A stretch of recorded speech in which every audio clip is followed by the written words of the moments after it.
নমস্কার, আর রিতম বাংলায় আপনাদের সকলকে স্বাগত। আর এই মুহূর্তে দিনের গুরুত্বপূর্ণ খবর নিয়ে সঙ্গে রয়েছে আমি বিনোদ। চোখ রাখবো খবরে।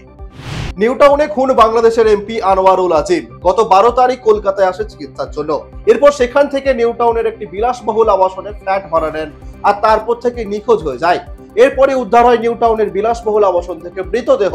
ইতিমধ্যে নিউ টাউন থানার পুলিশ এবং বিধাননগর গোয়েন্দা শাখার পুলিশ ও এইচডিএফ আধিকারিকরা তদন্তে নেমেছে। ঘাটালের বিজেপি প্রার্থী হিরণময় চট্টোপাধ্যায়ের আত্মসহায়কের বাড়িতে বুধবার ভোর 3টে নাগাদ পুলিশি অভিযান জানিয়ে তর্ক বিতর্ক শুরু হয় হিরণ ও পুলিশ আধিকারিকদের মধ্যে। হিরণময় চট্টোপাধ্যায়ের অফিসিয়াল ফেসবুক পেজে পোস্ট করা ভিডিওতে এক পুলিশ আধিকারিকের সাথে হিরণময় চট্টোপাধ্যায়ের তীব্র বাকবিতণ্ডা দেখতে পাওয়া যায়। বিজেপির বুথ এজেন্টের বাইক পুড়ে ছাই। বিজেপি কর্মীর নাম তারক দাস, ভাইয়ের নাম ভোলা দাস। রাত 2:30 নাগাদ এই দুই ভাইয়ের বাড়ির সামনে দাঁড় করিয়ে রাখা দুটি বাইক পুড়িয়ে দিয়েছে কে বা কারা।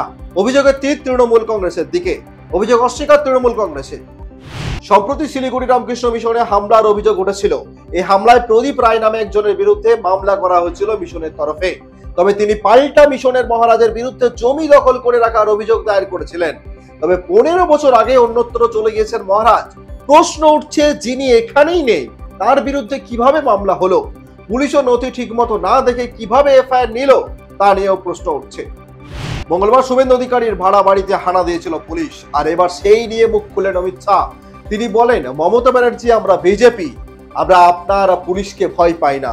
আপনার মন্ত্রীদের থেকে কোটি কোটি টাকা পাওয়া গেছে, কিন্তু শুভেন্দুর বাড়ি থেকে 4 আনাও পাওয়া যায়নি। আমি বলে যাচ্ছি, পুলিশের দুর্ব্যবহার বন্ধ করো। মমতা যত অত্যাচার করবে শুভেন্দুর ওপর, তত বিজেপি শুভেন্দু অধিকারীকে বড় বানাবে দল। এর শেষ থেকে ছাড়বো। তার ভাড়া নেওয়া বাড়িতে পুলিশের অভিযান নিয়ে এমনই হুঁশিয়ারি দিলেন বিধানসভার বিরোধী দলনেতা শুভেন্দু অধিকারী। তার অভিযোগ, পরিকল্পনা মাফিক এই অভিযান করেছে পুলিশ। তিনি পুরো ঘটনাটি অমিত শাহকে জানিয়েছেন বলে দাবি শুভেন্দুর।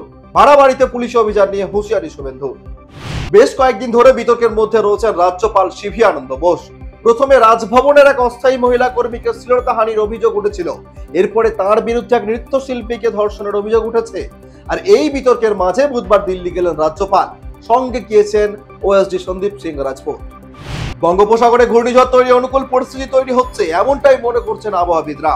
আলিপুর আবহাওয়া দপ্তর জানিয়েছে, একটি ঘূর্ণাবর্ত বর্তমানে পূর্ব বাংলাদেশ এবং তৎসংলগ্ন এলাকার সমুদ্রপৃষ্ঠ থেকে 1.5 থেকে 5.8 কিলোমিটার উপরে অবস্থান করছে। এর প্রভাবে দক্ষিণ পশ্চিম বঙ্গোপসাগরে নিম্নচাপ বলয় তৈরি হতে পারে বুধবারই। পরে সেটি উত্তর পূর্ব দিকে এগিয়ে শুক্রবার নিম্নচাপে পরিণত হওয়ার পূর্বাভাস রয়েছে। মহারাষ্ট্রের নৌকা ডুবে তলিয়ে গেলেন 6 জন। ঘটনাটি ঘটেছে মঙ্গলবার সন্ধ্যায় মহারাষ্ট্রের পুনে জেলার কালচি গ্রামের কাছে উজানি বাঁধে। বুধবার সকাল পর্যন্ত 6 জনের কোনো খোঁজ পাওয়া যায়নি। এনডিআরএফ, এসডিআরএফ, স্থানীয় প্রশাসন ও পুলিশ তল্লাশি অভিযান চালিয়ে যাচ্ছে। শিলিগুড়িতে রামকৃষ্ণ মিশনের দপ্তরে হামলার ঘটনায় 5 জনকে গ্রেফতার করল পুলিশ। জমি এবং সম্পত্তি দখল করার চেষ্টার অভিযোগ উঠেছে অভিযুক্তদের বিরুদ্ধে। তবে মূল অভিযুক্ত সহ এখনো বেশ কয়েকজন অধরা। জম্মুতে জারি হলো তাপপ্রবাহের সতর্কতা। একই সঙ্গে জম্মু ও কাশ্মীরের আবহাওয়া দপ্তর জানিয়েছে, আগামী 28 মে পর্যন্ত আবহাওয়ার বিশেষ কোনো পরিবর্তন হবে না জম্মু ও কাশ্মীরে। এই সময়ে জম্মুতে দাবদাহ এবং কাশ্মীর উপত্যকার আবহাওয়া মূলত শুষ্ক থাকবে। জম্মু কাশ্মীরে সর্বত্রই ঊর্ধ্বমুখী থাকবে তাপমাত্রার পারদ, এমনটাও জানানো হয়েছে। উপরাষ্ট্রপতি জগদীপ ধনখড় বুধবার সকালে দিল্লি থেকে ইরানের উদ্দেশ্যে রওনা হয়েছেন। গত 19 মে হেলিকপ্টার দুর্ঘটনায় ইরানের রাষ্ট্রপতি রইসি এবং ইরানের বিদেশ মন্ত্রী হোসেন আমির আব্দুল্লাহিয়ান এবং অন্যান্য ইরানি কর্মকর্তাদের মৃত্যুতে শ্রদ্ধা জানাতে সরকারি অনুষ্ঠানে যোগ দিতে এই সফর উপরাষ্ট্রপতির। বসিরহাটের অতিরিক্ত জেলাশাসককে পদ থেকে সরিয়ে দিল নির্বাচন কমিশন। একই সঙ্গে পদ থেকে সরানো হচ্ছে কলকাতা দক্ষিণের জেলা নির্বাচনী আধিকারিককেও।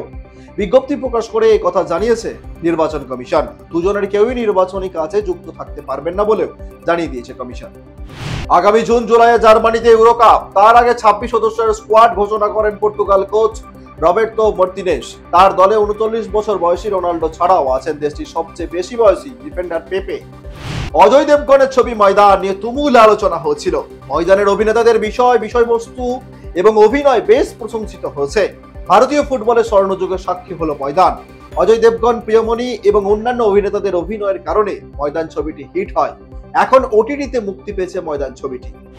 আজ তবে এই পর্যন্তই। অন্যান্য বিভিন্ন খবরের আপডেট পেতে দিনভর চোখ রাখুন আমাদের ইউটিউব চ্যানেল এবং ফেসবুক পেজে। একই সঙ্গে গুগল প্লে স্টোরে গিয়ে ডাউনলোড করুন রিতম অ্যাপ।